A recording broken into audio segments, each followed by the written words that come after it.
Fala galerinha, tudo bem com vocês? Eu sou Cledilson aqui e hoje nós vamos responder atividades com números racionais. Se liga aí, vem junto comigo que tem uma historinha para contar para vocês.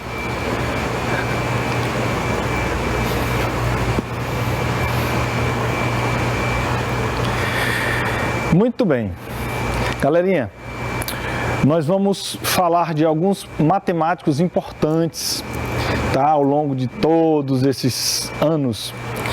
Daí que a gente vai conhecer um pouco de cada um e logo após vamos para nossas atividades, beleza? Então vamos lá.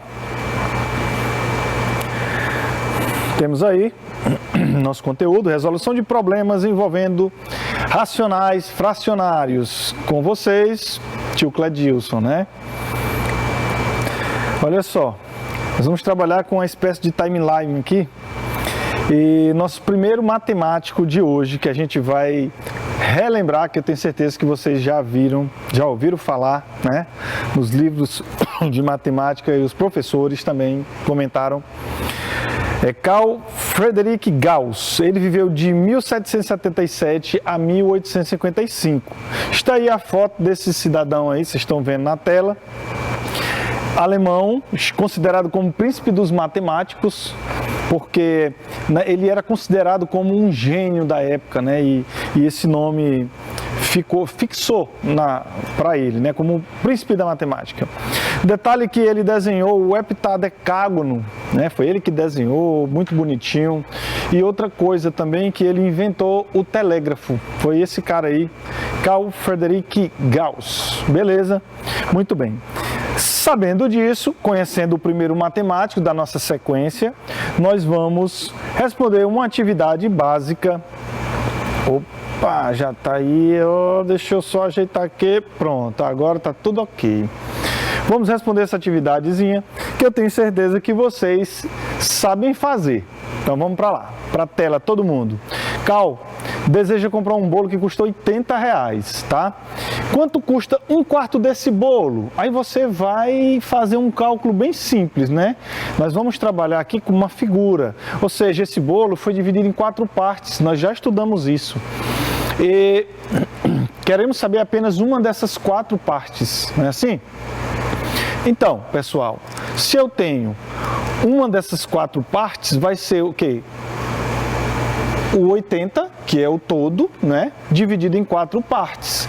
Dividindo aí nós temos R$20, ou seja, cada pedacinho desse bolo, que foi dividido em 4 partes, equivale a R$20.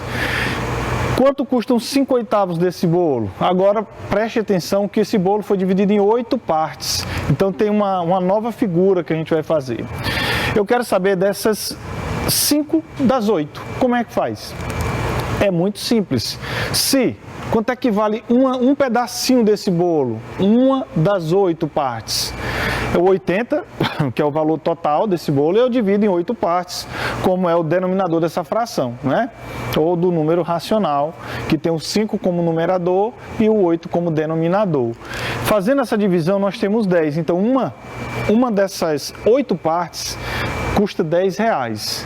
Então, quanto custam 5 partes das 8? Simples, é só multiplicar, não é? 5 vezes 10, que é uma parte, encontramos assim R$50. Tranquilo, primeira questãozinha muito fácil, eu tenho certeza que vocês já sabiam responder. A gente retorna para a timeline e vamos encontrar nosso próximo amigo, nosso próximo conhecido aí. Temos aí, ó, Leonhard Euler. Ele viveu de 1707 a 1783. Suíço, ele introduziu a análise dos infinitos, né? Desde então, isso serve como base, né? Como fundamentos da matemática moderna. Está aí a foto do nosso amigo Leonhard Euler. Tem muito mais coisa a respeito desses matemáticos, tá? Que em um outro momento a gente vai relembrar um pouquinho do passado aí e lembrar um pouquinho da história de cada um desses matemáticos. Tocando nessa nossa telinha, vamos lá, temos aí a segunda questão, tá bom?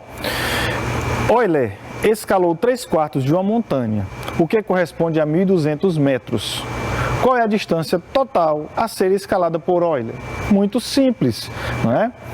Muito bem.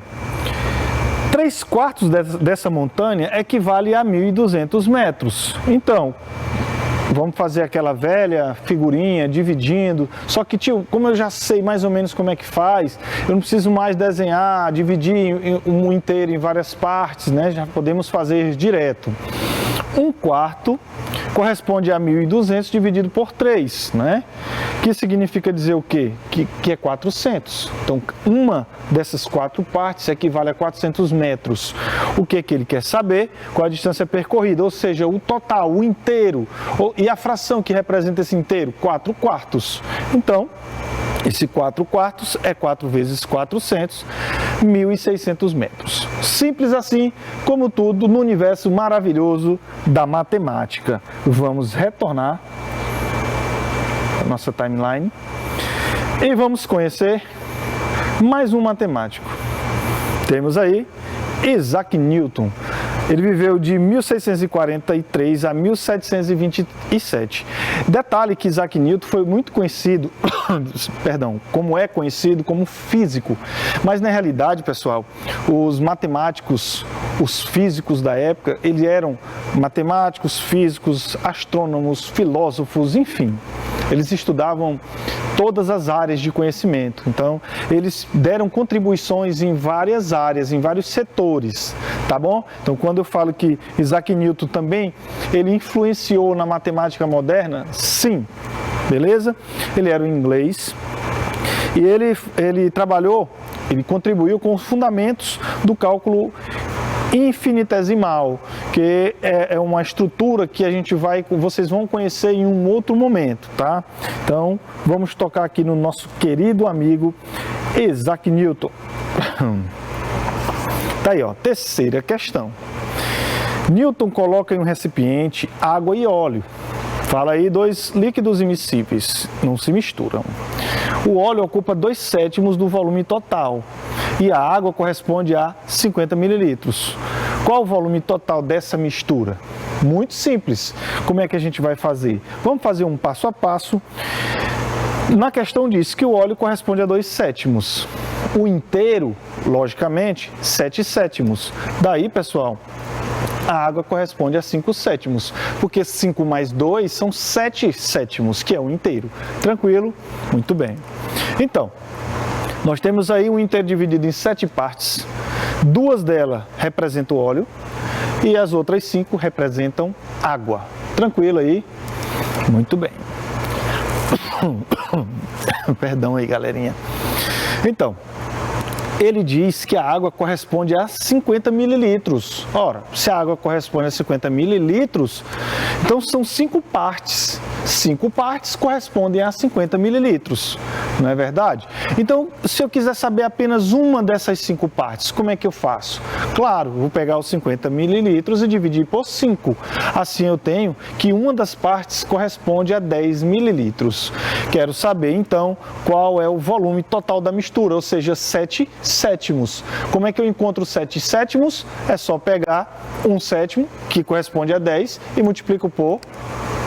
Isso mesmo, por 7. Daí nós temos 70 mililitros, que é o volume total dessa mistura. Simples assim como tudo na matemática. Vamos conhecer mais um matemático? Muito bem. Quarto matemático dessa nossa sequência, nós temos aí, ó, Euclides. Gente, Euclides, a gente não tem uma data concreta do nascimento dele. Estima-se que ele nasceu por volta de 300 a.C., porque na maioria dos casos desses matemáticos antigos a gente não tem livros que podem nos fornecer datas ou experimentos efetivamente. Nós temos na realidade lendas. O que são lendas? São histórias contadas de geração em geração, né? Dos pais para os filhos e assim sucessivamente. E essas histórias, elas vão mudando de acordo com o tempo. Mas estima-se, por vários estudos que tiveram, né, da época da Alexandria, do Alexandre o Grande, enfim, que Euclides é grego, né?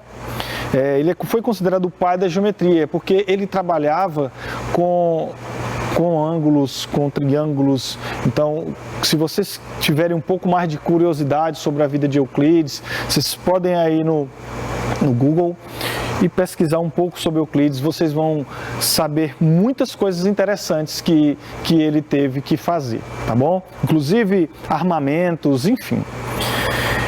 Ele também foi o professor de matemática da Escola Real de Alexandria, no Egito. Então ele viajou muito. Essas pessoas, os matemáticos da época, eles eram muito influentes, de certa forma, que eles eram muito importantes nessa época, né?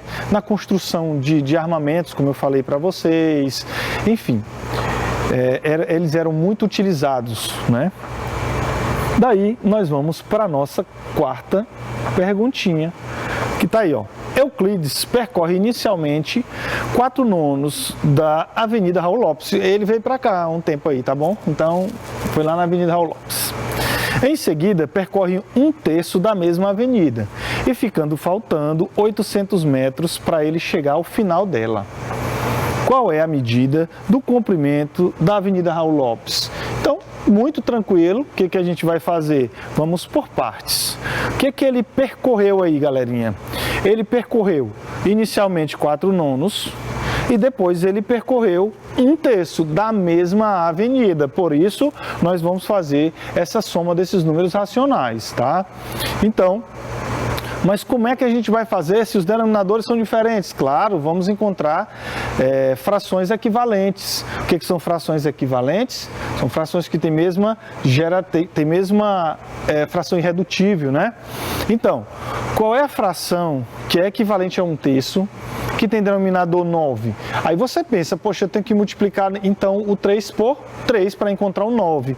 Faço no numerador e no denominador, encontrando assim 3/9. Agora, como todas as duas frações estão no mesmo denominador, vamos somar os numeradores e conservar o denominador. Tá aí, 4 mais 3, 7, foi o que ele percorreu. Ok?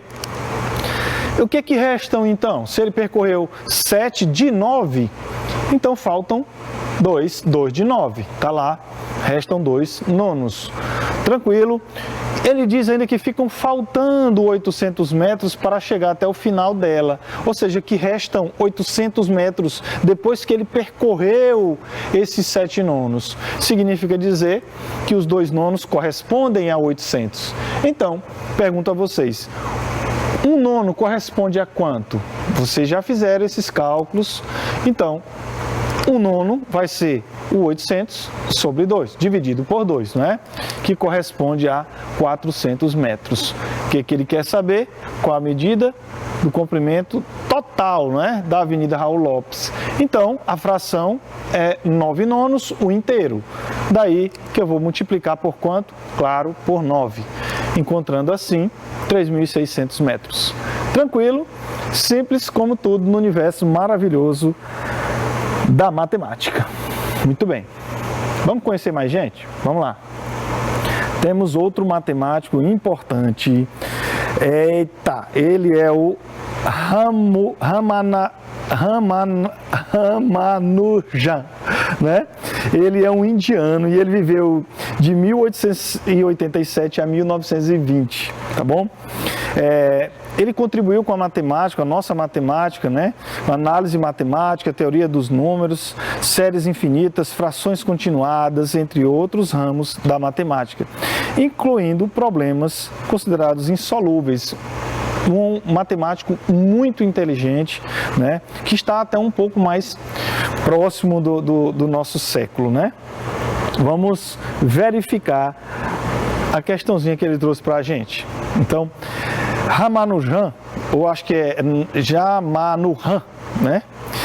Foi fazer uma trilha. Em um primeiro momento, ele percorreu 1/4 dela. Depois, percorreu 2/9 do que restou. Ainda faltam 1.400 metros para ele chegar ao final da trilha. Qual é o comprimento total dessa trilha? Então, Ramanujan, aí, essa questão ela é muito simples. Como é que a gente vai resolvê-la? Bom, ele percorreu, a princípio, 1/4 dessa trilha. O detalhe, ele percorreu depois mais 2/9 do que restou. Então, primeiro a gente vai ter que encontrar o que restou, o que restaram, né? Ele percorreu 1/4, então restando aí 3/4, tá? Desses 3/4, ele percorreu 2/9. Então, gente, ele percorreu também, ó, 3/4 de 2/9, tranquilo? Ou 2/9 de 3/4. Como é que esse dia representa o que na nossa matemática? Multiplicação, né? Fazendo essa multiplicação aí, nós temos que ele percorreu também 6/36, né? Daí, galerinha, que é o todo, o que ele percorreu? A princípio 1/4 e depois mais 6/36. Tenho que somar essas duas frações aí. Como é que a gente vai somar essas duas frações? Claro, vamos encontrar frações equivalentes. Tá aí 1/4. Qual é a fração equivalente a 1/4 que tem denominador 36? Aí eu vou pensar. Eu vou multiplicar o 4 por qual número para encontrar 36? Você observa que é o 9. Daí eu tenho que 4 vezes 9 é 36. Multiplicando no numerador também, 9/36. Adicionando então com 6/36, nós temos aí 15/36. Vamos fazer uma simplificação para a nossa conta ficar mais simples, tá bom? Então, 15/36 foi o que foi percorrido ao todo. Então, no caso aí, a fração tem denominador 36, logo, o inteiro é 36/36. Daí, o que está faltando? Ora, se eu tenho 15 para 36, 21. Então, 21/36 é o que está restando no total. Daí, gente, que nós vamos fazer uma simplificaçõezinha aí, para ficar mais fácil nossos cálculos. Eu dividi o numerador e denominador pelo 3. Dividindo aí, ó, nós temos 7/12. Daí que esse 7/12 é o que restava, é o que ainda restam 1.400 metros para chegar até o final da trilha. Então, 7/12 é a fração, ou seja, o racional, que representa 1.400. Então, 1/12 é o quê? Simples, né? 1/12 é 1.400 dividido por 7, que é 200. Então, observe como eu simplifiquei essa fração, agora o inteiro vai ser 12/12, é claro, né? Então, para a gente encontrar o total, qual o comprimento total da trilha, eu vou multiplicar aí o 12 vezes 200, que é 2.400 metros. Beleza aí, uma questão também muito boa. E a partir de então, a gente vai continuar conhecendo nossos amigos matemáticos, ok? Mais um, vamos ver quem que aparece aí. Pierre de Fermat, né? Fermat. Ele viveu de 1601 a 1665, francês. Ele trabalhou muito com cálculo geométrico e infinitesimal. Também situações que vocês vão conhecer com o passar dos anos escolares. Tranquilo? Será o que ele preparou para a gente? Vamos ver aqui, ó. Vamos lá. Uma questão muito boa. O que diz aí, ó? Em um reservatório na casa de Fermat, né? É Fermat. O T é mudo, né? Há uma torneira capaz de enchê-lo em 2 horas e outra torneira que pode enchê-lo em 3 horas, tá? Com as duas torneiras abertas simultaneamente, depois de quanto tempo o reservatório estará completamente cheio? Muito bem, então a ideia é o seguinte, lá na casa de Fermat tem um reservatório. Quando ele liga uma torneira sozinha, ela enche esse tanque em 2 horas. Uma outra torneira, quando ele liga sozinha, ela enche em 3 horas. E se a gente ligar as duas torneiras juntas, quanto tempo vai encher esse reservatório? É mais ou menos isso. Então, como é que a gente vai fazer? Nós vamos fixar uma coisa aqui. Nós sabemos que 1 hora corresponde a 60 minutos, né? Todo mundo sabe disso. Então, nós vamos trabalhar tudo em função de 1 hora. Pense junto comigo. A torneira A, em 1 hora, ela enche a metade do tanque. Professor, mas espera aí, deixa eu pensar um pouco. O tanque inteiro, ele vai ser cheio pela torneira A em 2 horas. Então, em 1 hora, ele enche só a metade do tanque.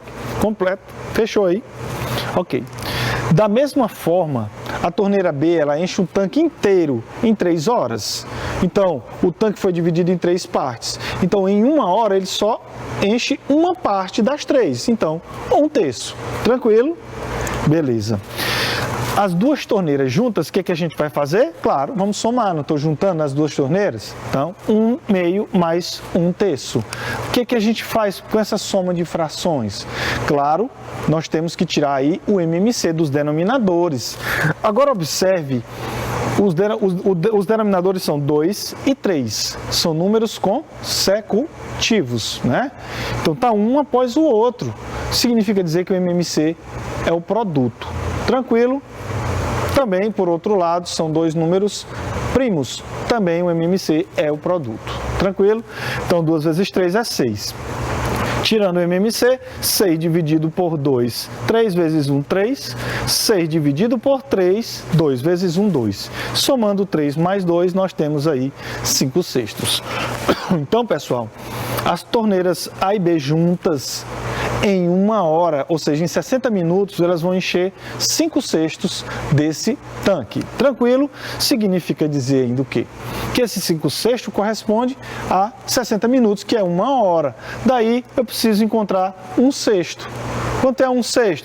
60 dividido por 5, é claro. Dividindo aí, nós temos 12 minutos. Claro que nós substituímos aí 1 hora por 60 minutos, né? Então, 1/6, a fração que representa uma parte das 6 que foi dividida esse tanque, ela vai ser cheia com as duas torneiras simultaneamente ligadas em 12 minutos. Eu quero saber o tanque inteiro. O tanque inteiro, a fração que representa esse tanque inteiro é 6/6. Ou seja, 6 vezes 12, 72 minutos. Tranquilo? Então, em 72 minutos, as duas torneiras juntas vão encher esses dois tanques.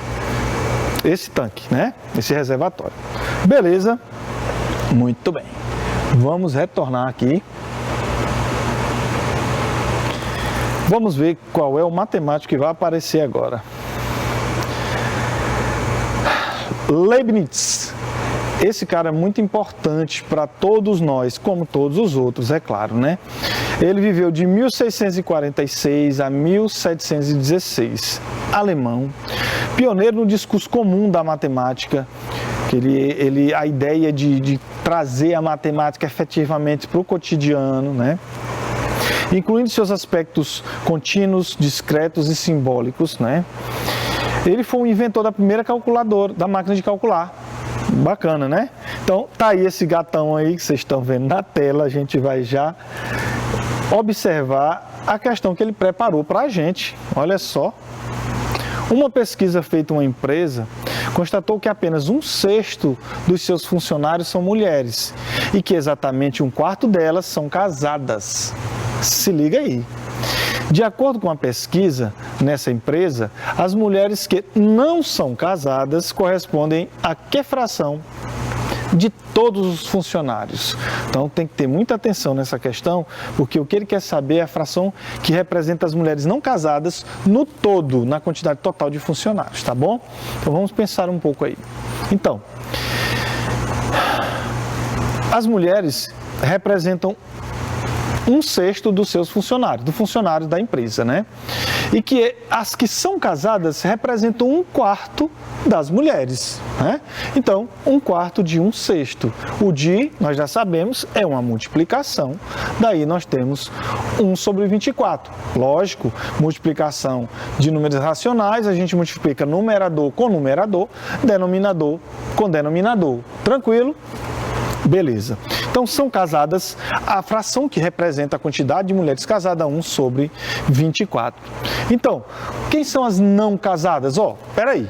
Se as mulheres representam 1/6 do total, então se eu pegar 1/6, que é o total de mulheres, e tirar as que são casadas, restarão as que não são casadas. Fechou? Beleza, então 1/6 menos 1/24. Daí, pessoal, vamos encontrar a fração que é equivalente a 1/6, que tem a denominador 24. Então, eu multiplico aí, no caso, o 6 por 4, porque 4 vezes 6 é 24, só que eu tenho que fazer isso também no numerador. Então, multiplicando aí, 4/24 menos 1/24. Daí, 3/24 é a fração que representa a quantidade de mulheres que não são casadas. Tranquilo? Posso simplificar o 3 sobre 24? Posso sim, porque eu sei que o 3 é um divisor de 24, então fica fácil. Divide todo mundo por 3, encontramos aí 1/8, que é a resposta da letra C. Tranquilo? Muito bem, espero que vocês estejam entendendo aí direitinho. Vamos ver nosso próximo matemático. Temos aí, ó, Albert Einstein, né, viveu de 1879 a 1955, alemão. A partir das teorias de Einstein, foi possível compreender o universo em grande escala e entender a interação entre espaço-tempo e gravidade. Gente, tem tanta coisa para se contar de Einstein, só que eu não vou fazer isso hoje, tá? Vai ficar para uma próxima aula. Vamos para a questão que Einstein preparou para a gente? Tá aí, ó. Einstein tem 2/9 do valor necessário para comprar um produto. Se com mais 252 ele compra o produto, então o valor que Einstein possui é igual a... Então o que ele possui? A fração 2/9. Então a gente tem que se ligar nisso aí. Como vamos fazer? O que ele tem? Tem 2/9. O que restam? Ora, se ele tem 2/9, então fica restando 7/9, que é a fração complementar, não é? Então, galerinha, 7/9 corresponde a 252. Por quê? Porque ele diz, se com mais 252, ele compra o produto. Ou seja, o que ele tinha com mais o que faltam, né, que é o restante, que corresponde a 252, ele compra o produto. Lógico, 7/9, que é o que faltam, corresponde a 252. Para saber 1/9, com a mesma ideia, divide 252 por 7, nós encontramos 36. O que eu quero saber? Então, o valor que Einstein possui, ele possui 2/9. Então, 2 vezes 36, que é igual a 72, que é a resposta da alternativa B. Também uma questão muito bacana, muito simples. E nós vamos retornar aqui para o próximo matemático. Pitágoras, está aí Pitágoras. Nós temos que, depois de muitos estudos, de muita pesquisa, que tem-se a ideia de que Pitágoras ele nasceu a partir de 1570 a.C., né? Exatamente a gente não tem. Ele descobriu intervalos harmônicos na música, né? Que são baseados em números racionais simples. Olha que legal, nós já estudamos Pitágoras e música numa aula passada. Vocês podem ir lá no meu canal do YouTube, essa aula está lá, e verificar uma história muito bem bacana montada sobre Pitágoras e a música, né? E ele preparou também uma questão para a gente, claro, vamos lá, vamos conhecer essa questão aqui. Duas telefonistas, a Pitty e a Tágoras, né? Elas atenderam no período da manhã 125 ligações, sabendo-se que o número de ligações atendidas por Pitty corresponde a 2/3 do número de ligações atendidas por Tágoras. Então, a diferença entre o número de ligações atendidas por essas duas telefonistas foi, detalhe, né? Pitty e Tágoras, né? Lindo o nome dessas meninas. O pai delas era muito malvado.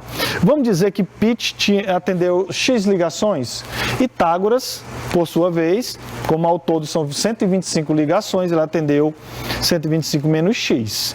Pitty atendeu 2/3 da quantidade de Tágoras, portanto a gente substitui aí, né? Pitty é X, Tágoras 125 menos X. Olha, o 3 vem multiplicando para o primeiro membro, lembra da operação inversa, estava dividindo, vem multiplicando, tá ok? O 2 que multiplica o 125 pela distributiva, né? E o 2 que multiplica o X, trazendo aqui o 2 para o primeiro membro, vocês já estudaram isso também, ele vem com o sinal trocado, 3 mais 2x, 5x, que é igual a 250. Tá aí, a gente divide por 5, temos x igual a 50. Portanto, Pitty com 50 ligações e Tágoras com 75. A diferença, 25 ligações. Tranquilo, simples demais, não é? Então, a gente vai agora para o próximo e último matemático, René Descartes. Viveu de 1596 a 1650, sugeriu a fusão da álgebra com a geometria, fato que gerou a geometria analítica e o sistema de coordenadas que hoje leva o seu nome. E ele preparou também uma questãozinha muito bacana para a gente, que ela já está pronta. René Descartes gasta 2/5 do seu salário para pagar o aluguel da casa em que mora. Sabendo que o valor do seu salário é R$2.000, qual é o valor do aluguel a ser pago? Muito simples, ó. Ele gasta com aluguel 2/5 de 2.000. Como é que a gente calcula 2/5 de 2.000? Multiplica o 2 vezes 2.000, divide por 5. Temos aí 4.000 por 5, 800 é o valor do aluguel. Então, simples assim, como tudo no universo maravilhoso da matemática. A gente fica por aqui, espero que a gente se encontre no mesmo lugar, no mesmo horário. E só para dizer uma coisinha para vocês, quiser entrar em contato com o professor Cledilson, vai lá no Instagram, @Cledilson_Moraes_Bezerra. Lá a gente trata dos nossos temas, das nossas aulas. E por hoje é só. Fui!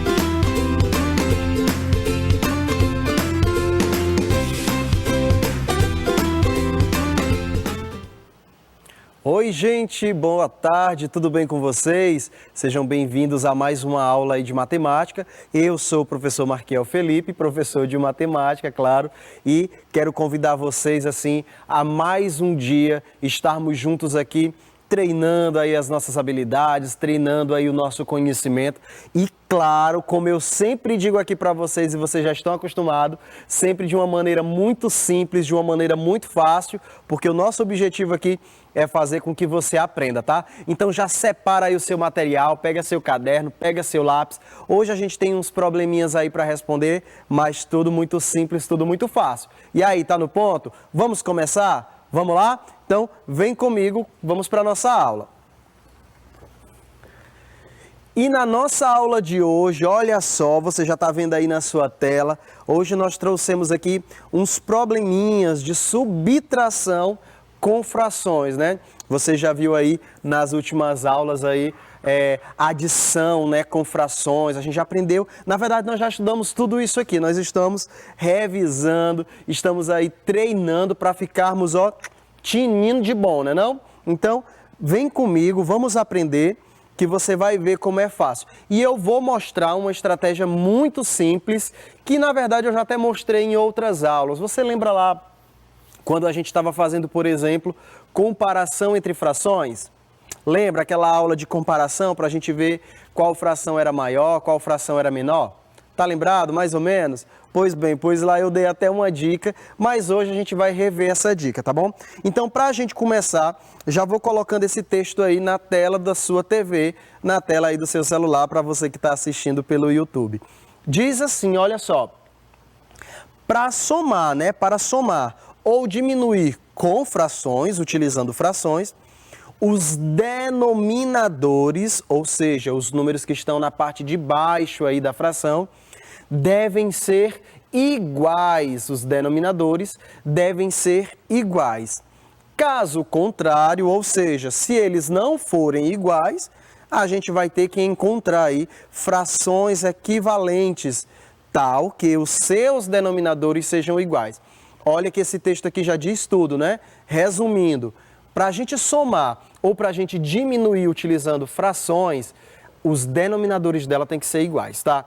E se não forem iguais, aí a gente vai ter que dar um jeitinho de fazer com que eles fiquem iguais. E o melhor jeito para a gente fazer isso é utilizando aí a ideia de frações equivalentes. Você lembra, né? Fração equivalente aí é quando eu multiplico o numerador, o denominador, por algum número, de forma que eu encontro outra fração com outros números, mas que valem, mas que tem o mesmo valor que a fração inicial. Então vamos ver aí um exemplo, só para a gente lembrar, tá? Olha só, exemplo 1. Eu tenho aí 1/5 mais 3/5. Vamos repetir? Vamos falar mesmo, olha só. 1/5 mais 3/5. Você percebe que falando, a gente automaticamente, a gente já consegue dizer qual é a resposta dessa soma? Quanto é 1/5 mais 3/5? E aí, grita daí. 4/5. Muito bem, 4/5. Só pela maneira como a gente fala, a gente consegue ter uma resposta. E veja o seguinte, nesse caso aí, os denominadores da nossa fração, das nossas frações no caso, são iguais a 5. Então o que a gente faz? A gente não precisa somar os denominadores, presta atenção. Nós vamos apenas repetir esse denominador. No caso, a gente deixa o 5 aí.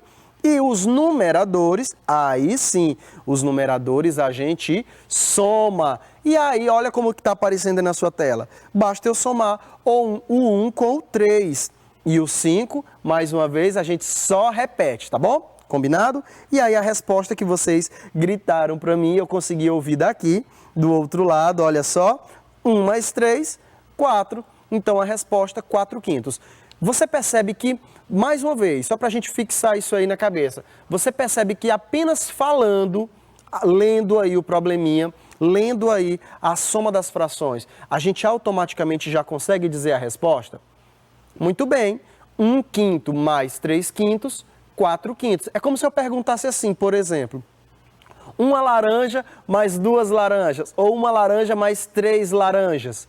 Quando a gente pergunta isso, automaticamente a resposta sai, 4 laranjas. Eu consigo responder de forma clara e rápida. Mas isso por quê? Porque os denominadores são iguais. No caso aí é o 5. Vamos pegar mais um exemplo, olha só. 6/7 menos 4/7. Vamos falar de novo, todo mundo junto? 6/7 menos 4/7. Percebe de novo que a gente é como se a gente estivesse falando da mesma coisa. 6/7 menos 4/7. Eu estou falando dos sétimos. Um tem 6/7, o outro tem 4/7. E aí, como é que a gente faz essa conta? De novo, os denominadores aí são iguais a 7, os dois são 7. Então a gente repete esse denominador, não faz nada com ele. E faz o que com os numeradores? A gente diminui 6 menos 4, e aí, claro, todos vocês aí em casa com certeza já sabem a resposta, e a resposta é 2/7. Vamos falar de novo, olha só, para a gente treinar. 6/7 menos 4/7. A gente está falando da mesma coisa. 6/7, 4/7. 6 menos 4, 2/7. A mesma ideia de novo da laranjinha, olha só. 6 laranjas menos 4 laranjas. Automaticamente você já consegue responder 2 laranjas, professor. Muito fácil, né? Daqui a pouco eu vou fazer outra perguntinha envolvendo aí as frutas e aí vocês vão ver como não é mais tão óbvio, tá bom? Beleza, vamos para frente? Vamos lá. Ah, lembrou? Muito bem. Então vamos seguir adiante. Professor, e se os denominadores, nesse caso agora, forem diferentes? Agora sim o negócio complicou. E se os números de baixo agora não forem mais iguais? Será como é que a gente faz? Bem, olha só, antes de mostrar aqui o exemplo, vamos falar aí, tem algumas maneiras diferentes que a gente tem para poder fazer com que os denominadores das frações fiquem iguais. Eu vou colocar aqui, olha logo o exemplo, tem aí, ó, 1/3 mais 1/2. Nesse caso aí, a primeira fração, o denominador é 3, e a segunda fração, o denominador é 2. Lá no nosso primeira parte aí da aula, bem no comecinho, eu disse para vocês que a gente só pode somar ou subtrair a fração se os denominadores forem iguais. Nesse caso aí, não são iguais, né? E aí lá no texto também diz que a gente tem que dar um jeitinho de fazer com que eles fiquem iguais. Existem muitas maneiras diferentes da gente fazer isso, tá bom? Eu posso transformar essas frações aí em decimais, transformar em número decimal, somar os números decimais colocando vírgula debaixo de vírgula e o resultado transformar de volta em uma fração. É uma maneira, dá um pouquinho de trabalho, mas é uma forma. Eu posso tirar o MMC, lembra de MMC?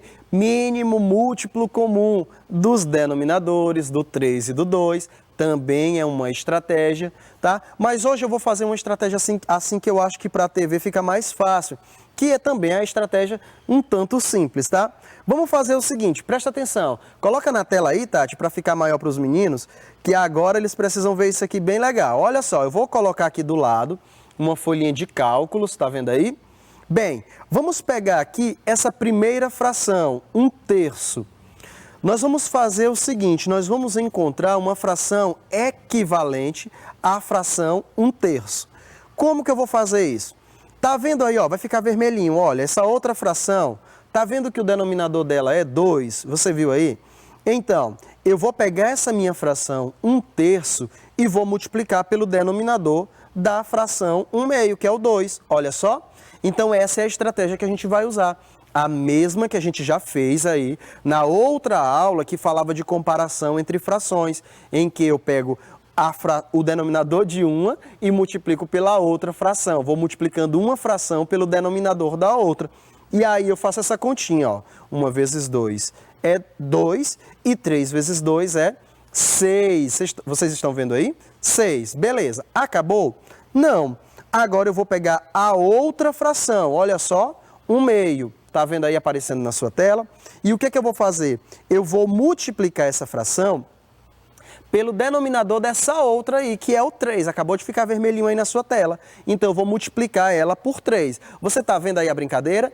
Eu estou pegando uma fração e multiplicando pelo denominador da outra, tá? E a gente sempre vai poder fazer isso. Fazendo essa continha, veja que curiosidade. 1 vezes 3 vai dar 3 e 2 vezes 3 vai dar 6. Olha só as frações que nós encontramos. 2/6 e 3/6. Vocês estão vendo? Tá aqui, ó. Bem aqui, ó. Olha só. Deixa eu ver aqui. Deixa eu mostrar para vocês. Isso, tá aqui, ó. 2/6 e mais embaixo lá, 3/6. Legal, né? Essas frações que a gente acabou de encontrar são equivalentes àquelas frações que a gente está somando. Então, olha só. No lugar desse 1/3, eu vou colocar 2/6, beleza? Porque são frações equivalentes, são a mesma fração. No lugar aqui de 1/2, eu vou colocar 3/6, que é a mesma fração, que é a fração equivalente que a gente acabou de encontrar. Então, agora olha o que aconteceu. Nós temos aí 2/6 mais 3/6. Ah, professor, mas não vale porque o senhor está mudando a conta. Está mudando a fração, mudou a conta. Não pode fazer isso. Pode, sabe por quê? Porque a gente está fazendo com frações equivalentes. Lembra desse nome. Nós estamos mudando as frações, mas estamos mudando para frações equivalentes, ou seja, frações iguais, tá? Escritas diferentes, mas que têm o mesmo significado ou que valem a mesma quantidade. E aí fica fácil. Quanto é 2/6 mais 3/6? Estou falando da mesma coisa, estou falando dos sextos. 2/6 mais 3/6, tá aí. 5/6. Observa que nós somamos apenas os numeradores. Os denominadores não foram somados, combinado? Vamos fazer mais uma? Vou separar aqui, vou colocar mais uma aí. Olha uma subtraçãozinha, que é o nosso foco de hoje. Mas não tem como falar de subtração sem falar de adição. Então eu tenho aí, ó, 3/2 menos 2/5. Agora deixa eu perguntar de novo, olha só, 3/2 menos 2/5. Tá vendo que só na fala eu não consigo responder? Ah, professor, dá 1, porque 3 menos 2 dá 1. Tá, dá 1. Mas dá 1 o quê? Dá 1/2 ou dá 1/5? Nessa de cima, 1/3 mais 1/2. Ah, professor, 1 mais 1 é 2. Tá, vamos supor que seja 2. Mas 2 o quê? 2/3 ou 2/2? Tá vendo que fica confuso? É diferente de quando os denominadores são iguais, não é? Por exemplo, vamos trocar aqui, ó, nessa de baixo. Vamos supor que 3/2 seja 3 laranjas. Quanto é 3 laranjas? E vamos supor que o 2/5 seja, sei lá, manga, né? Então, quanto é 3 laranjas menos 2 mangas? Dá 1. Dá 1 quê? Uma laranja ou uma manga? Fica difícil, porque nós estamos falando de coisas diferentes. É por isso que tem que transformar os denominadores, tá bom? Então, nós vamos usar a mesma estratégia. Nós vamos pegar a primeira fração, 3/2, e vamos multiplicar pelo denominador da outra, que é o 5. Olha só, tá aí o 5, e eu vou multiplicar. Fazendo essa continha, 3 vezes 5 vai dar 15, e 2 vezes 5 vai dar 10. Então, fica 15/10. Essa é a fração equivalente. Agora eu vou pegar a segunda fração, que é 2/5, e vou fazer a mesma coisa. Vou multiplicar aí pelo denominador da outra, que é o 2, está aparecendo aí em vermelhinho para vocês. E multiplicando, 2 vezes 2 dá 4 e 5 vezes 2 dá 10. Lembrando que para fazer fração equivalente tem que multiplicar o de cima e multiplicar o de baixo, tá bom? Então sempre pelo mesmo número, eu não posso multiplicar só o de baixo, tem que multiplicar os dois. Agora, igual a gente fez aí no item anterior, vamos pegar esse 3/2 e vamos substituir pela fração equivalente ali, ó, 15 décimos, né? E vamos pegar a segunda, 2/5, e vamos também substituir por 4 décimos. Agora sim, olha como a fala muda. 15 décimos menos 4 décimos. Ah, professor, agora está muito claro, está muito óbvio. 15 décimos menos 4 décimos, a resposta é 11 décimos. E aí, você gostou? Foi fácil ou não foi? Muito fácil, né? Então, pode usar essa técnica sempre? Pode usar essa técnica sempre, tá? Tem alguns casos que ela acaba ficando um pouquinho difícil quando eu tenho contas com mais de uma fração, com mais de 2 frações, talvez dê um pouquinho mais de trabalho. Mas se você quiser, pode usar essa técnica, ok? Bem, antes da gente ir para os probleminhas, só tem mais uma coisinha rapidinha. Olha esse exemplo aqui. 3/2 mais 1/8. 3/2 mais 1/8. Você está vendo que os denominadores não são iguais? Não são iguais. Então, a gente pode usar aquela estratégia que eu acabei de explicar. Pegar a primeira e multiplicar pelo denominador da segunda, tá bom? Ou seja, posso pegar 3/2 e multiplicar por 8. E eu posso pegar 1/8 e multiplicar por 2, fazendo a mesma coisa que a gente acabou de fazer. Só que tem um detalhe. Você consegue perceber que esse 8 aí é maior do que o 2. E detalhe, ainda outro detalhe. Esse 8 dá para dividir para 2? Você concorda que esse 8 dá para dividir para 2? Olha só, se eu pegar o 8 e dividir para 2, dá quanto? Dá 4. Então, quando isso acontecer, quando eu tiver 2 ou 3 denominadores em que o maior deles dá para dividir pelos outros ou dá para dividir pelo menor, então eu não preciso multiplicar tudo por um denominador de um pelo denominador do outro. Eu multiplico só pelo resultado da divisão. Olha aí, ó, 8 dividido para 2 dá 4.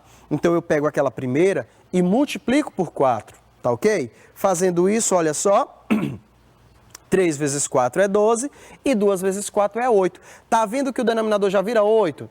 Beleza. E a segunda fração eu não faço nada, porque o denominador dela já é 8. Aí eu só repito. Olha que ficou legal demais. 12/8 mais 1/8. E agora sim, os denominadores são iguais, então eu somo os de cima e repito o de baixo. Vou fazer mais um aqui com a subtração, só para ficar bem claro. Vocês estão vendo aí os denominadores, olha só, é o 3 e o 9. Tá óbvio, professor, que o 9 dá para dividir para 3. Então eu divido. 9 dividido para 3 dá quanto? 3. Então eu pego esse 3, que é o resultado da divisão do maior denominador pelo menor denominador, e multiplico lá na primeira fração, para que o número de baixo vire 9 também. A estratégia só é essa, tá? Então, multiplicando aí, olha como é que fica. 3 vezes 2 é 6 e 3 vezes 3 é 9. E a segunda fração eu não faço nada, porque o denominador dela já é 9, tá bom? Então essa dica também é muito legal. E daí faz só 6 menos 1, porque fica 6 nonos menos 1 nono. Os denominadores agora são iguais. E 6 menos 1, claro, 5 nonos. Pronto? Revisamos. Foi fácil, foi difícil? Gostaram dessas dicas? Beleza, olha, essa é a estratégia que eu estou trazendo para vocês, mas vocês podem utilizar aí, aqui vocês já usam, aqui vocês já sabem. Se você faz pelo MMC, faça. Se você transforma em decimal, transforme. Aqui é só uma estratégia a mais. E se você tiver gostado, pode utilizar. Se você ainda ficou com dúvidas, pode mandar a mensagem para nós aí no WhatsApp, para o seu professor, ou lá no MOB, né, para quem usa o aplicativo, que a gente vai tirar essa dúvida com certeza, tá bom? Então vamos agora aí para o nosso primeiro probleminha. Agora eu quero ver vocês fazendo, tá? Diz assim: o ponteiro do marcador de combustível de um carro indicava 3/4 de tanque, ou seja, tem 3/4 de combustível no tanque desse carro. Após dirigir por certo tempo, o motorista notou que o ponteiro indicava agora 1/4 de tanque. Estava no 3/4, desceu para 1/4 de tanque. Quanto do tanque foi gasto nesse percurso? Beleza. Então vamos lá, eu vou dar um tempinho para vocês aí, pouco tempo, porque essa daí tá, ó, facinha demais, tá? 30 segundinhos e eu volto já. Tempo na tela.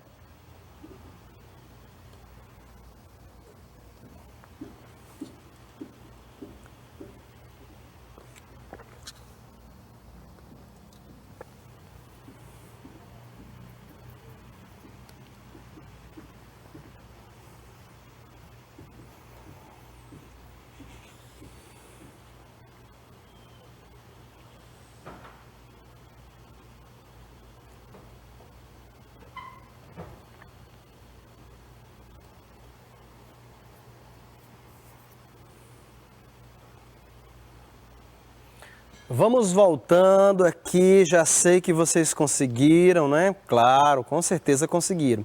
Bem, gente, olha só, eu sempre digo aqui, reforço, o mais difícil de uma questão como essa não é a continha de matemática, você concorda?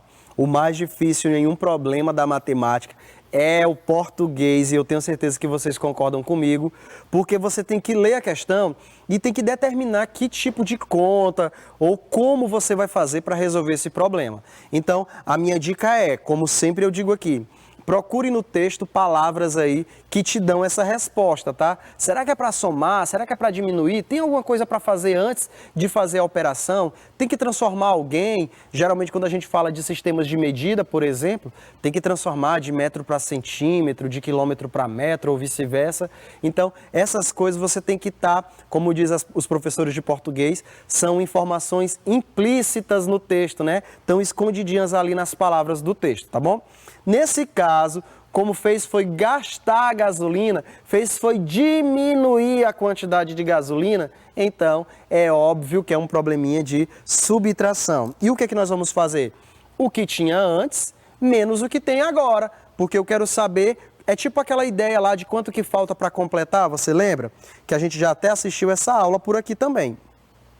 Então, eu vou pegar aí 3/4, que é a primeira fração, que é o que tinha antes no tanque, e vou diminuir do que ficou no tanque, que é 1/4. E aí, como foi que você fez essa questão? 3/4 menos 1/4. Olha, só pela maneira de falar não fica bem óbvio? 3/4 menos 1/4. 3/4 menos 1 desses quartos dá quanto? Óbvio aí que é 2/4, né? 3 menos 1 dá quanto? 2, e aí os denominadores a gente só, aliás, o denominador a gente só repete e a resposta é 2/4. Acabou? Acabou. Agora, vamos um pouquinho mais além, olha só, 2/4, você está vendo aí que os números aí, dá pra gente fazer uma simplificadinha nessa fração? Dá ou não dá? Dá, vamos dividir tudo por 2, só para ficar melhor? Então, a gente tem aí 2 dividido para 2, que é 1, e 4 dividido para 2, que é 2. Dessa forma, a gente já tem aí uma fração irredutível e essa é a nossa resposta. Foi gasto aí, nesse percurso aí do nosso colega, 1,5 de tanque. E aí, foi fácil? Muito fácil, professor. Vamos para a próxima? Tá aí entrando para vocês o segundo probleminha que diz o seguinte, olha só. Fernando é produtor rural e está produzindo alguns tipos diferentes de tomate. Veja as alturas das plantas de cada tipo que ele produz. Olha aí, tá aí a produção de tomate do Fernando. E queria mandar um abraço para o Fernando, que é meu cunhado, ele realmente é produtor rural, tá? Então tá aí os tipos de tomate que ele produz. E a pergunta é, qual a diferença entre as alturas do tipo salada e do tipo italiano? Aí do lado tem as alturas de cada um desse tipo. Olha a pergunta.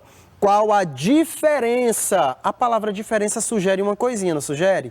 Exatamente. Então, vou dar um tempinho para vocês aí e volto já já, tá? Sobe a musiquinha e tempo para vocês.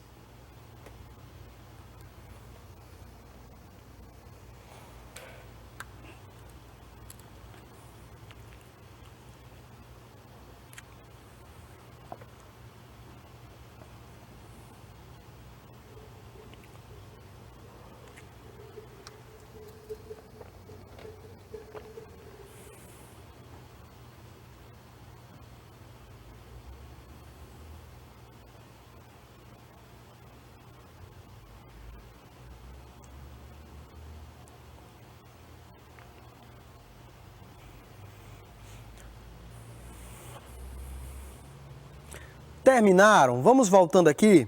E aí? Quem conseguiu, levanta a mão. Eu consegui. Você aí na sua casa conseguiu? Deixa eu perguntar uma coisinha. Quando a gente dá esse tempinho, vocês fazem mesmo? Olha que eu sei quem são os alunos que fazem, tá? Eu tô de olho em vocês. É para vocês tentarem de fato, tá? Olha só, dona Jamile Vitória, lá da Vila da Paz, que estudava lá na Vila da Paz, eu tô de olho em você, tá? Será que você tá fazendo? Olha o Bruno aí, lá da escola Walter Alencar. E aí, Brunão, tá fazendo? Tomara que sim. Olha, eu conheço vocês não sabem de nada, tá? Então, vamos lá. A palavra diferença significa subtração, tá bom? Então, vamos pegar aí a diferença entre a salada e a italiana. Então, na ordem que está sendo pedida, eu vou colocar aqui a altura do tipo salada menos a altura do tipo italiano. E você está vendo aí que os denominadores não são iguais? Então, não basta diminuir os de cima. Mas você está vendo também que o 8 dá para dividir por 4? Então, 8 a gente divide ali por 4, olha só. Dá 2, professor. Então, eu vou pegar essa primeira fração e vou multiplicar por 2 e já basta para ela ficar aí igual, o denominador igual à segunda.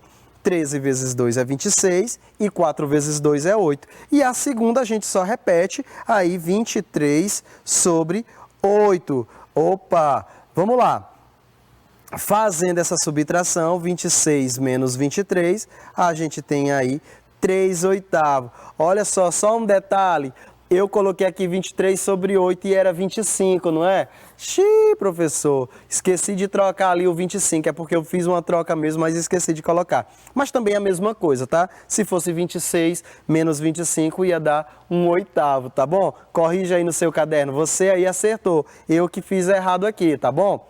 Corrige aí. Beleza. E aí a resposta, no meu aqui deu 3/8, porque eu fiz essa troca. Mas no seu é para ter dado 1/8, tá bom? Vamos para frente. Bem, eu trouxe mais um probleminha aqui. E esse também tá muito fácil. Olha só. Na sala de Bruno, que foi o aluno que eu acabei de falar, foi feita uma pesquisa sobre o lanche preferido de cada aluno.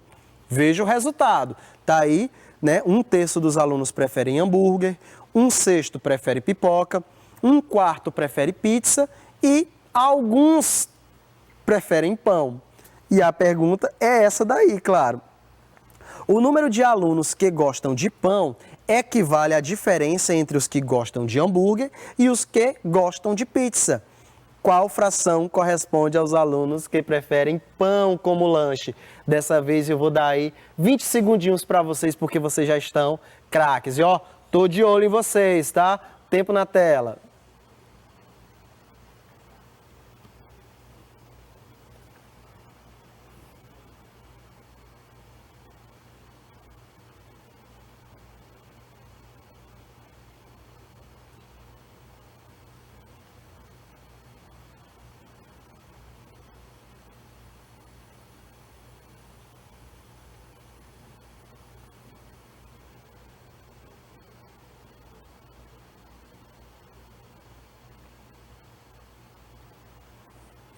Pronto, terminamos.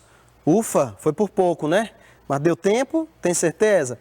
Então vamos lá, a pergunta é: o número de alunos que gosta de pão é a diferença entre os que gostam de hambúrguer e os que gostam de pizza. Olha a palavrinha, mais uma vez, diferença. Então, é uma subtração dos que gostam de hambúrguer e os que gostam de pizza. Então, vamos fazer essa conta aí, ó.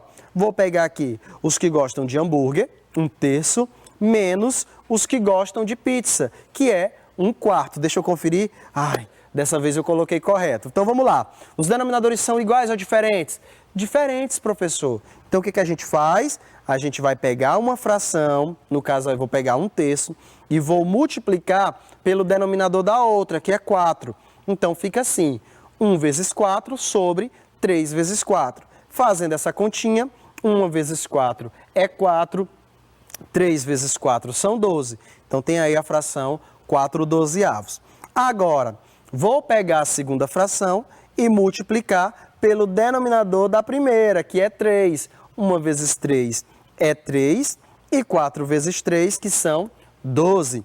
Substituindo lá a primeira por 4/12, substituindo a segunda por 3/12, aí fica bem fácil, olha só.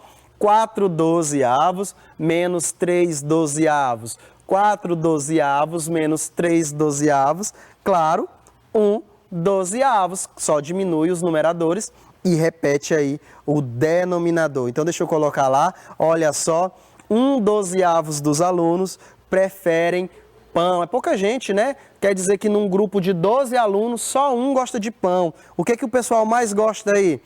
De hambúrguer, né? A cada 3 alunos, um prefere hambúrguer. Então, a maioria aí prefere, aliás, tem mais gente que prefere hambúrguer. E aí, você acertou? Você também prefere hambúrguer? Eu acho que eu prefiro pizza, né? Então, gente, esse foi aí os nossos exemplos, esses foram os nossos probleminhas, tá bom? Então, por hoje é só, a gente vai ficando por aqui, espero que vocês tenham gostado. Fiquem com Deus e olha, não esquece, tá? Tô de olho em vocês. Tchau, gente, até a próxima.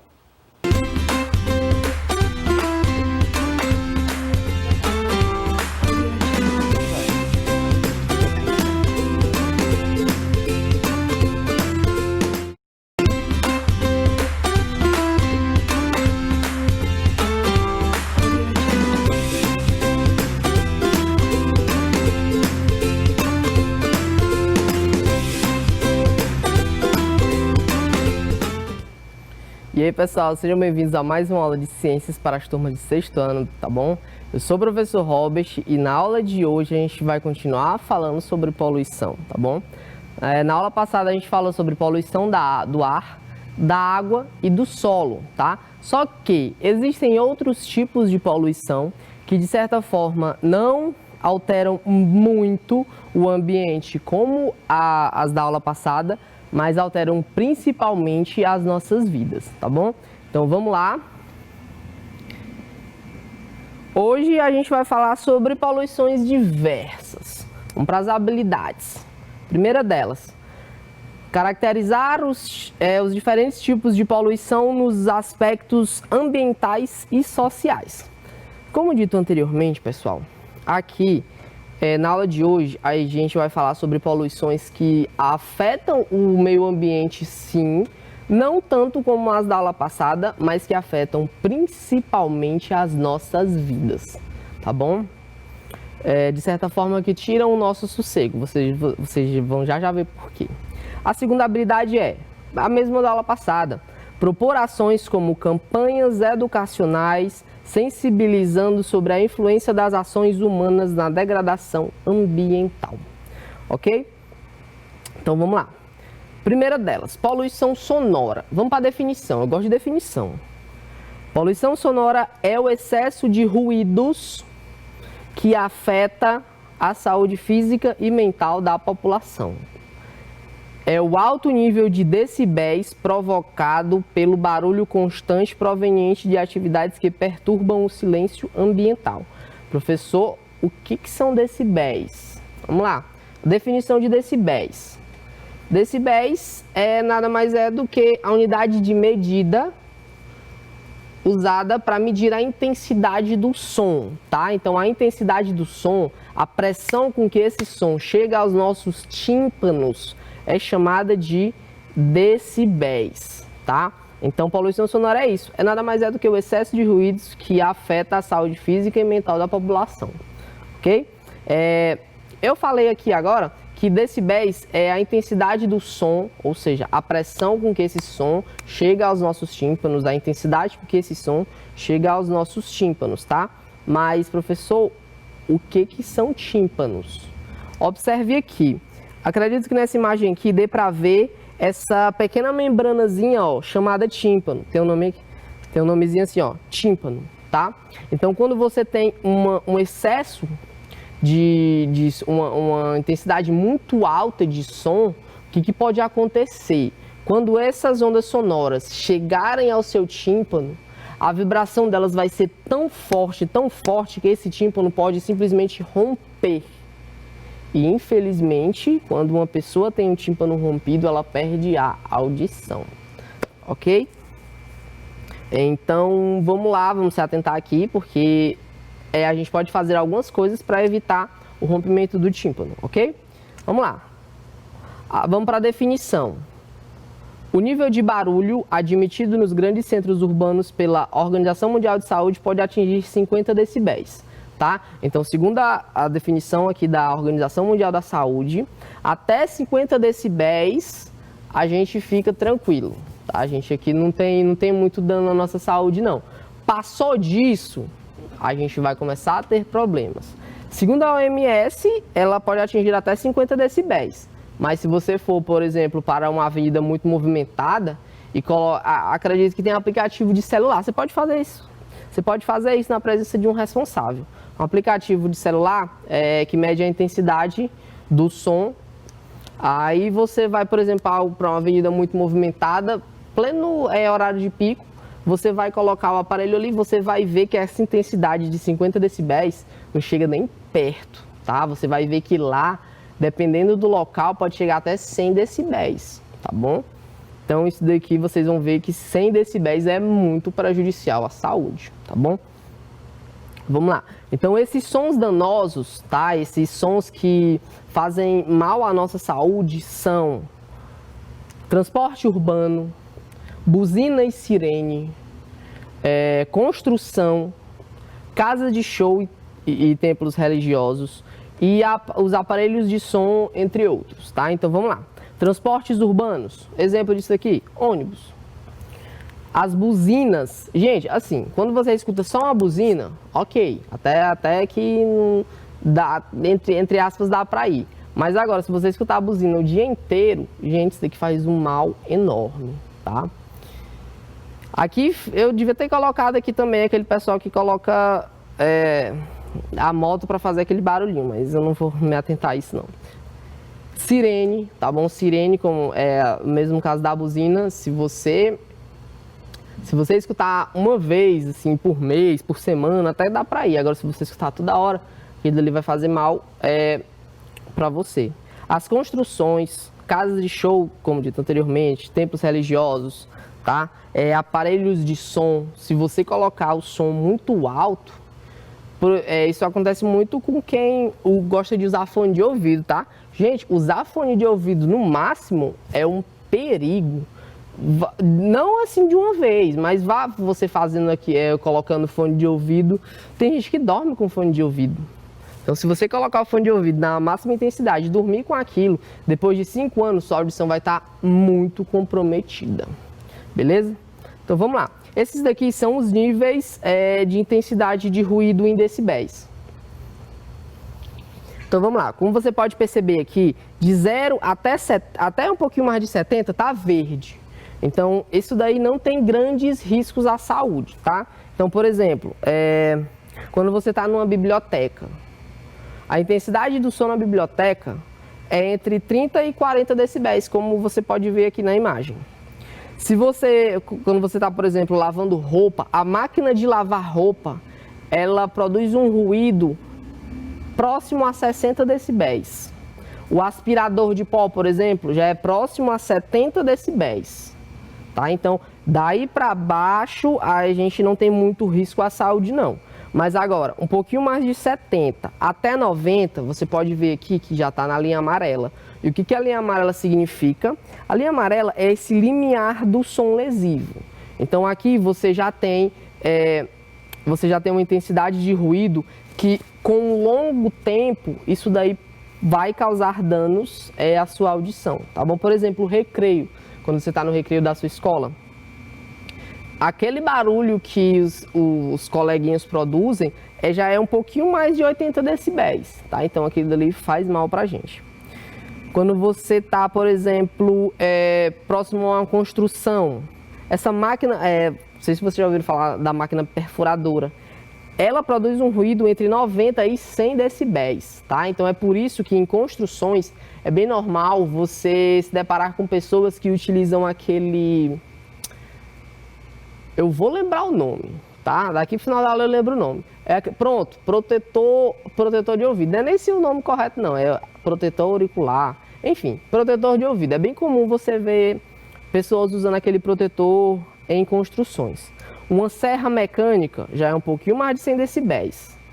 E essa faixa entre 90 decibéis e 120 decibéis são sons que já aí você já tem que ficar alerta, porque em curto a médio prazo vai causar danos à sua audição, tá? Passou de 120, pessoal, você já pode ter uma lesão irreversível, ou seja, o tímpano pode romper. Exemplo de sons, como dito aqui, sons excepcionais. Uma explosão. Imagina que uma pessoa está próxima a uma explosão, ocorre a explosão, aquele som, aquele ruído, aquela intensidade de ruído causada pela explosão, ela pode estourar os tímpanos da pessoa, tá? Então aí é um exemplo de lesão irreversível, tá bom? Mas, só voltar aqui rapidinho, como visto bem aqui, quando a gente fala sobre sons danosos, a gente tem como exemplo casas de show, aparelhos de som. Vamos supor que, por exemplo, próximo à sua casa tem uma casa de show, ou seu vizinho, por exemplo, ligue o som numa intensidade de certa forma insuportável, tá? Que você não consiga fazer nada na sua casa por conta dessa intensidade sonora.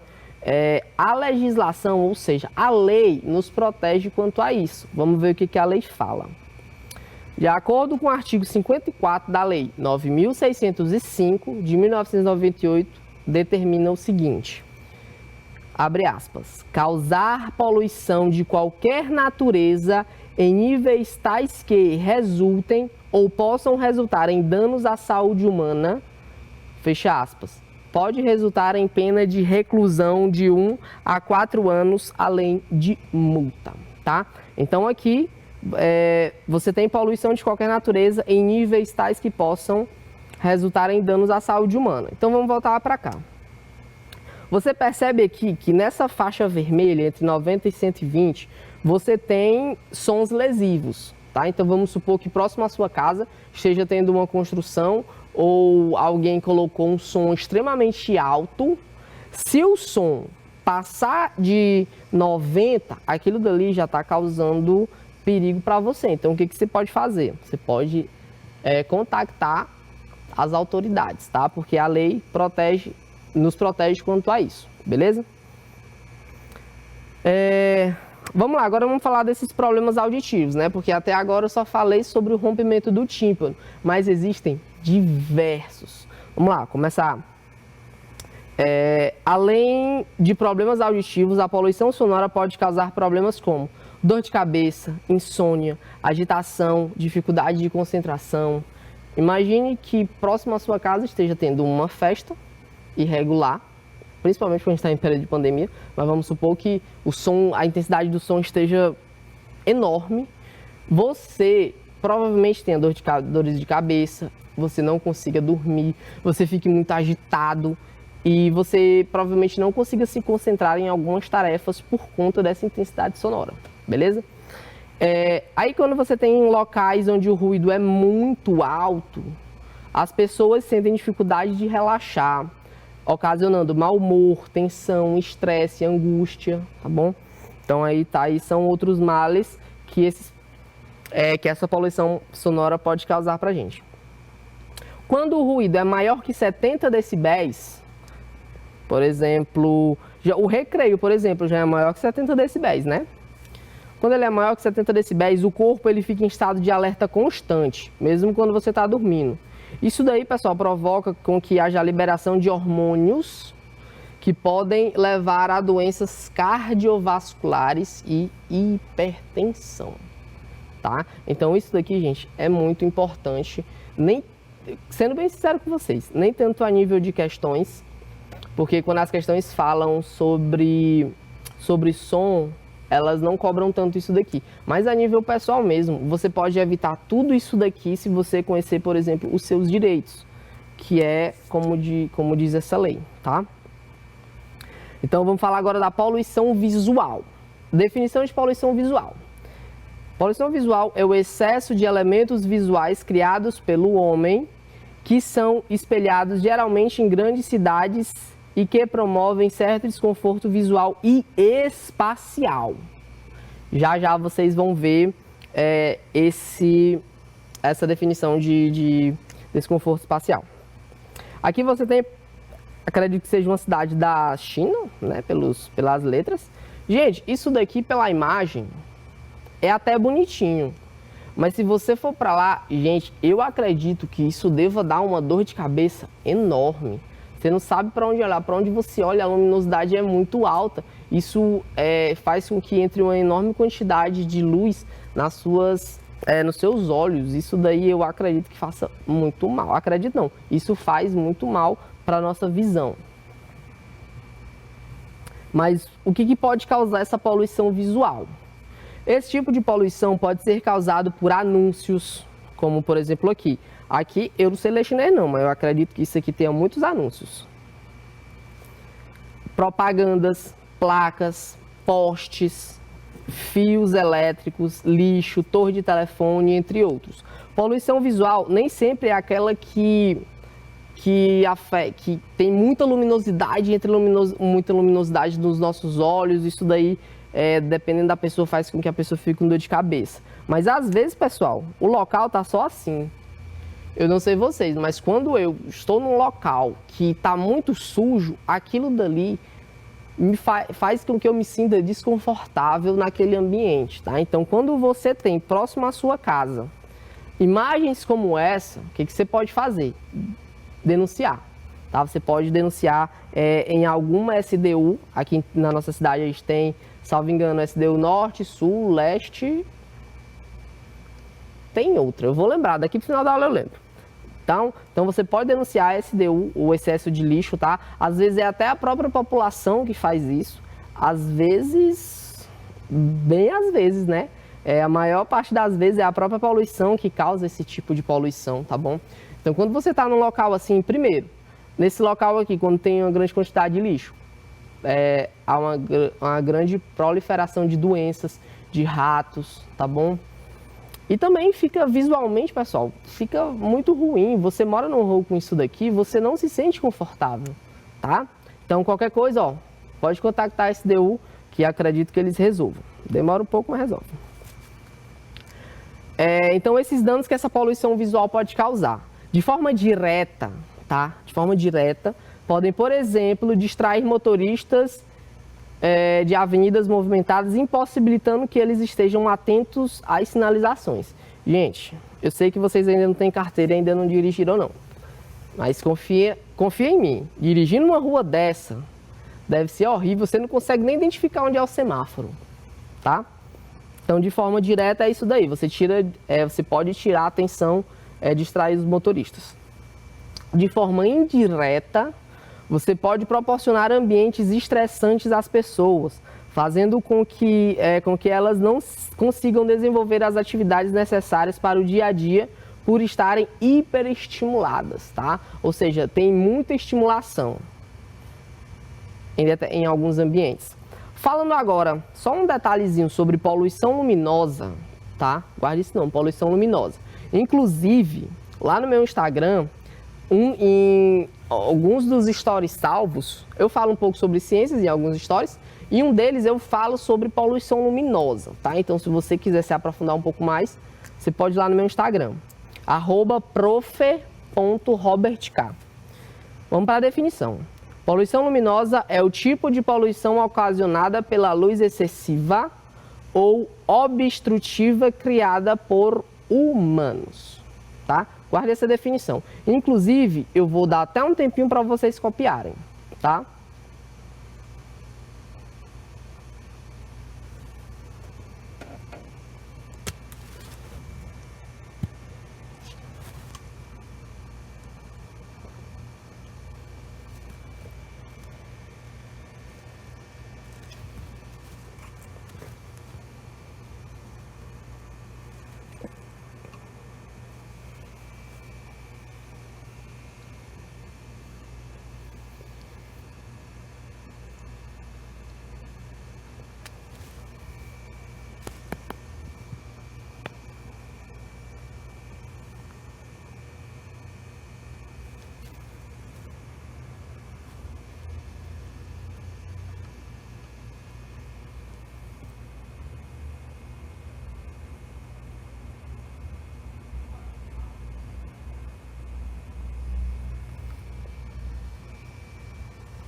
Ok, pessoal, acredito que já tem dado tempo, beleza? Então vamos lá, poluição luminosa. Gente, seguinte, se você, eu acredito que, assim como eu, vocês também gostam bastante de astronomia, certo? Vocês gostam bastante do que tem além da exosfera. Só que, por exemplo, aqui na cidade, pessoal, quando você olha para o céu, você mal consegue ver a lua, como é esse exemplo aqui, ó. Gente, o mesmo céu, o que foi que esses caras fizeram? Eles criaram um ranking de níveis de visibilidade de estrelas no céu, tá? Então, em uma região bem no centro da cidade, eles olharam para o céu e eles viram mais ou menos o que está aqui, naquela primeira imagem ali. Ou seja, eles olharam para o céu, não viram nada, tá? Aqui, por exemplo, a Teresina, por mais que não seja uma região metropolitana, uma cidade enorme, mas aqui em Teresina, se você está no centro da cidade, à noite você olha para cima, você consegue ver algumas estrelas sim, mas por exemplo, naquela cidade lá da China, por exemplo, que é uma luminosidade enorme, você olha para o céu, é muito difícil você ver estrelas, tá? Então eles foram um pouquinho mais, esses criadores do Stellarium, eles foram um pouquinho mais ali para o limite entre o espaço urbano e o suburbano. Aí eles olharam para cima e já conseguiram ver algumas estrelas. Então aí depois eles foram para o suburbano. Aí eles já conseguiram ver estrelas e até planetas, como é o exemplo aqui. Quando você foi para a zona rural, você consegue ver mais alguns planetas, tá? E muito mais estrelas no céu. Agora você vai para um ambiente afastado de qualquer que seja, digamos assim, de qualquer que seja a cidade, de certa forma a civilização. Você vai para um local totalmente escuro. Você pode ver aqui, pessoal, que você vê planetas, você vê estrelas e até mesmo constelações, tá? Então, uma das consequências da poluição luminosa é essa daqui. Você olha para cima e você não consegue ver tantas estrelas. Mas engana-se quem pensa que é somente isso, tá? A gente também tem outras coisas como os impactos da poluição luminosa fora o dito anteriormente. Gente, isso aqui é muito interessante, mas alarmante, tá? Vamos lá. Estudos apontam que a exposição à luz durante a noite pode aumentar o risco de desenvolvimento de alguns tipos de câncer, como o de mama. Isso ocorre devido à supressão da luz noturna sobre a glândula pineal, tá? Eu já falei sobre glândula pineal em aulas passadas, acredito que vocês lembrem. Reduzindo a produção do hormônio melatonina, tá? Então olha isso daqui, pessoal. Quando você tem uma exposição à luz durante a noite, isso pode aumentar o risco de desenvolvimento de alguns tipos de câncer. Inclusive, quem quiser ler um pouco mais sobre isso daqui, eu indico para vocês o seguinte artigo. Vocês coloquem lá na internet. Eu vou até ler bem devagarzinho aqui para vocês anotarem. É um artigo bem simples de leitura, tá, pessoal? Ele é da Revista Brasileira Médica. Repercussões, o nome do artigo, tá? Vocês colocam lá, vocês podem colocar no Google Acadêmico. Repercussões endócrinas, tá? Lembra lá, sistema endócrino, aquele que produz os hormônios. E aqui é um hormônio aqui está falando do hormônio melatonina. Então, repercussões endócrinas e neurológicas do trabalho noturno, tá? Então, o nome do artigo é Repercussões endócrinas e neurológicas do trabalho noturno, da Revista Brasileira Médica. Esse artigo aqui ele fala sobre uma pessoa que está trabalhando durante a noite. Mas o exemplo que eu vou dar aqui é para você que gosta de dormir com a luz acesa ou com aquela luzinha no canto. Pessoal, o indicado, inclusive isso já até passou no jornal, só que faz muito tempo. Muito provavelmente vocês não tenham assistido. Quando você vai dormir, pessoal, o ideal é que você durma com tudo do mais absoluto escuro, tá bom? Isso daí faz com que você produza esse hormônio aqui que ele está falando, melatonina. Isso faz com que a qualidade do seu sono fique muito melhor, tá bom?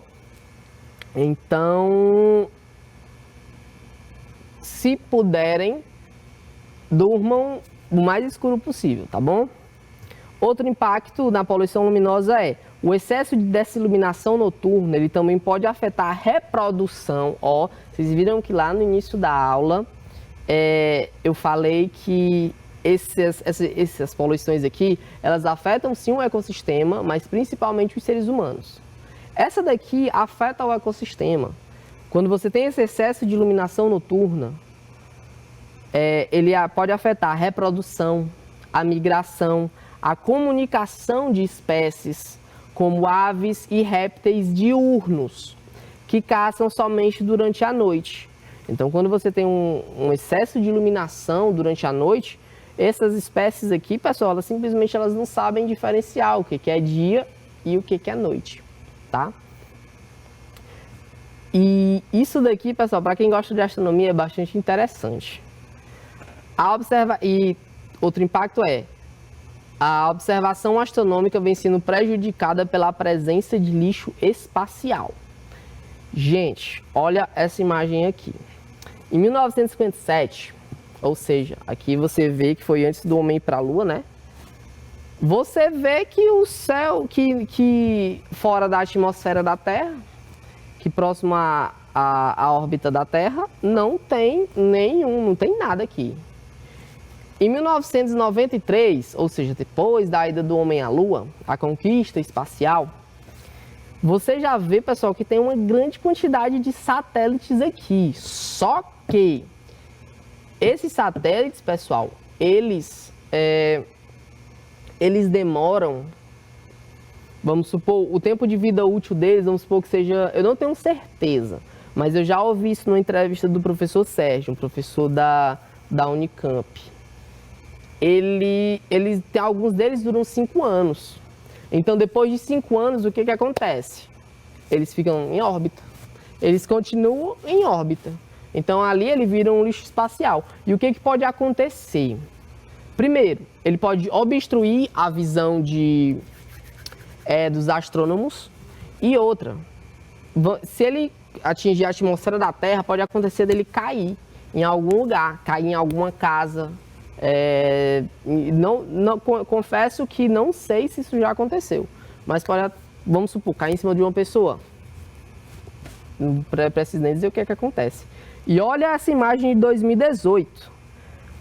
Ao redor da Terra, você quase não consegue ver. Por quê? Tem tanto satélite ali, gente, mas tem satélite, muito satélite. Tá? Então, por isso, os astrônomos eles estão reclamando bastante. Porque quando os astrônomos, por exemplo, eles trabalham à noite para observar o céu noturno. Aí, antes de começar o trabalho, eles precisam calibrar o telescópio. Aí ele está aqui, né, calibrando o telescópio, só que vamos supor que tenha um satélite onde ele quer observar. E aí, como é que ele vai observar? O exemplo disso daqui, que eu até coloquei aqui, vou ler com vocês. Um exemplo disso daí é o caso do fotógrafo e observador astronômico Daniel Lopes, que tentou fotografar o cometa Neowise. Justamente no momento da foto, um grupo de satélites passou na frente do cometa.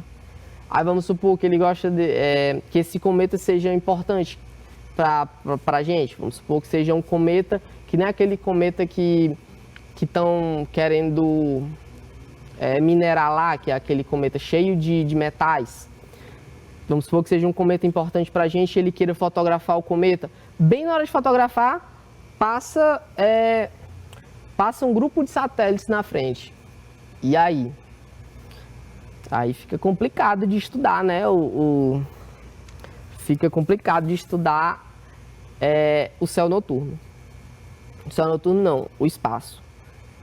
Só que essa informação é até interessante. Não sei se vocês já ouviram falar da SpaceX, do Elon Musk, aquele cara doido para colonizar Marte. O que ele está fazendo? Ele envia satélites para o espaço toda hora. Só que o que ele está fazendo? Por conta disso, ele está, de certa forma, Olha só o que foi que ele fez. Ele só pintou o satélite de preto. Isso daí fez com que reduzisse pela metade a visibilidade do satélite. Então, isso facilita um pouco a vida dos astrônomos, tá? Essas informações aqui, pessoal, são... A nível de questões, não são muito relevantes não, tá? Mas a nível pessoal de informação é até um pouco legal, tá bom? Então é isso aí, pessoal. Na aula de hoje a gente aprendeu um pouco mais sobre poluição visual, poluição sonora e poluição luminosa, tá? E os impactos que eles podem causar para nós, para nossa saúde, tá? Na aula de hoje foi... dos exemplos que eu dei, somente um deles afeta diretamente o ecossistema, os demais afetam diretamente a nossa vida, tá? Então, essas informações que eu dei para vocês são bem importantes, tá bom? Para a preservação da saúde de vocês e de seus familiares. Tá bom, pessoal? Então, a gente vai ficando por aqui. Espero que tenham gostado, fiquem bem e até a próxima.